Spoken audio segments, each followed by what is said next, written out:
One story, different angles, perspectives. This week, Egypt opened an extension of the Suez Canal. It's a waterway that's important for global trade because it links the Mediterranean with the Red Sea. The country's president says it will help boost the beleaguered Egyptian economy. This is how Swiss television reported the story. No one believes such a project could be completed so quickly. Yet less than a year after the start of construction, the Suez Canal now has a second waterway. And it's mainly down to Egyptian President Abdel Fattah al-Sisi. He made it a top priority that the second canal was completed on time. The Egyptians have made a great effort to offer this gift to their country, the world and humanity, a gift for prosperity and for engineering. I, Abdel Fattah al-Sisi, President of the Arab Republic of Egypt, declare the opening of the Suez Canal once again. Long live Egypt. Vous annonce l'ouverture du nouveau canal de Suez. Longue vie à l'Égypte. The Suez Canal is one of the most important waterways in the world, but it also provides a powerful boost for national pride, and therefore it's also a political instrument. Al-Sisi understood this instantly, although he was not the first. Le président Sisi l'a compris, mais il n'est pas le premier. In 1956, a newly promoted Gamal Abdel Nasser decided to nationalize the canal. Until then, it was under Franco-British control. His goal then was to revive the economy and, at the time, strengthen his mandate by playing the nationalist card. This ploy has been reproduced by the current president step by step. Tourism revenues have plummeted since the revolution, and Islamist attacks still occur. For Abdel Fattah al-Sisi, he'll be hoping that the increased trade will help Egypt, but also bring the nation together.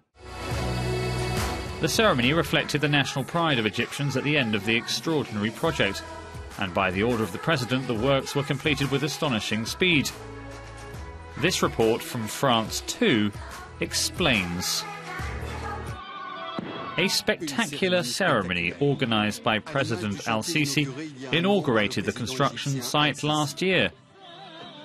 Now, in front of TV cameras, a choreography of diggers and bulldozers. Until the last moment before the festivities, they were still hard at work. But the engineers and workers pulled it off. They made this mammoth construction project happen in record time. They wrapped it up inside 1 year, instead of the planned 3 years. It cost some 7.5 billion euros, in part financed by the savings of ordinary Egyptians. The canal had been considered not wide enough to deal with the level of traffic. Until now, this portion of the canal was one way, forcing the boats to circulate alternately. Valuable time was lost. The new extended waterway will allow boats to travel in both directions. This is how some Egyptians reacted to the opening.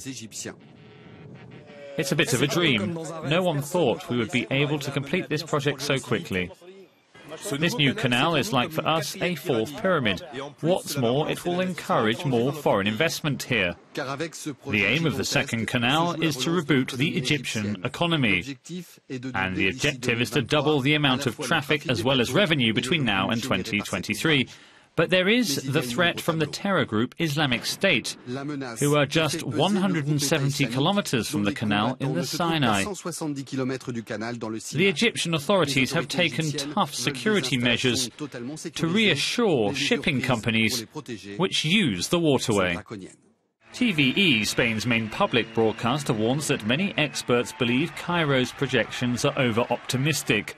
Some believe the project is too costly, even wasteful, at a time when global trade is hardly booming.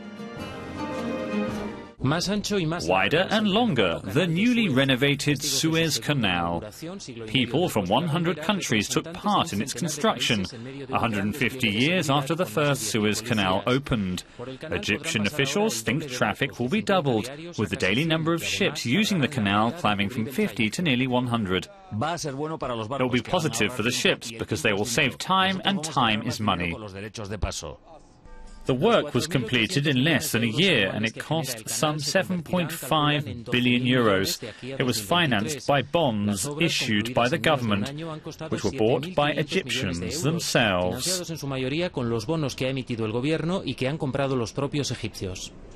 I'm very proud to have been a small part of this great project.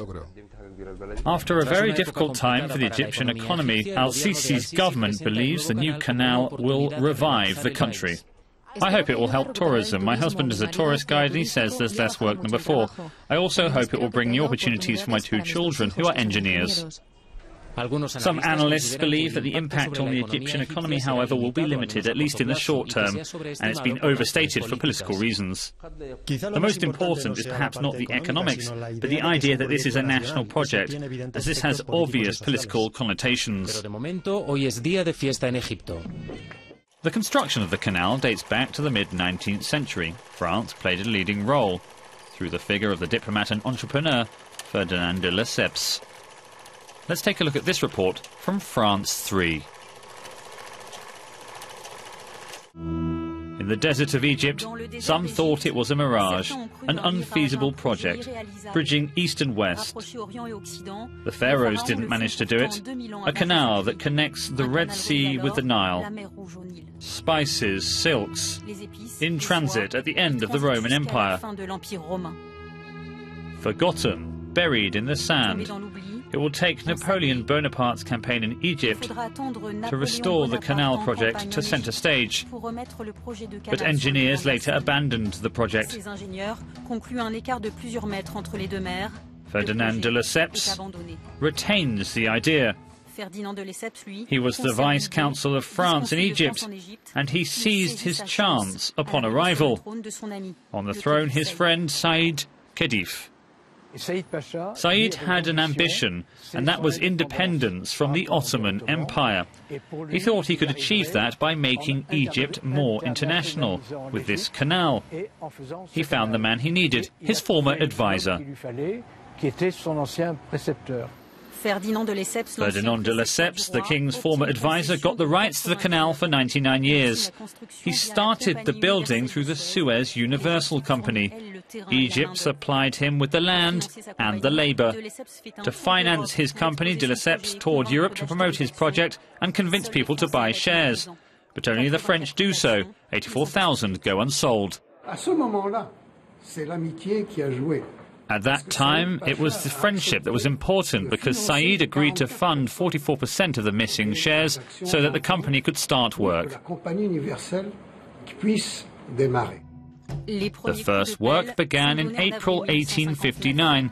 It was a building site to test the strength of men and their camels, to dig the 160 kilometers between the Red Sea and the Mediterranean. Ferdinand de Lesseps diverts water from the Nile to what would become the Suez Canal. He also supplies water to natural cavities and dry lakes. There's just 80 kilometers of digging from both ends. A rapid advance is made through the use of the first steam engines. After 10 years of work, the Suez Canal becomes a reality. The Mediterranean waters meet those of the Red Sea. With his iron will, de Lesseps brings two continents together.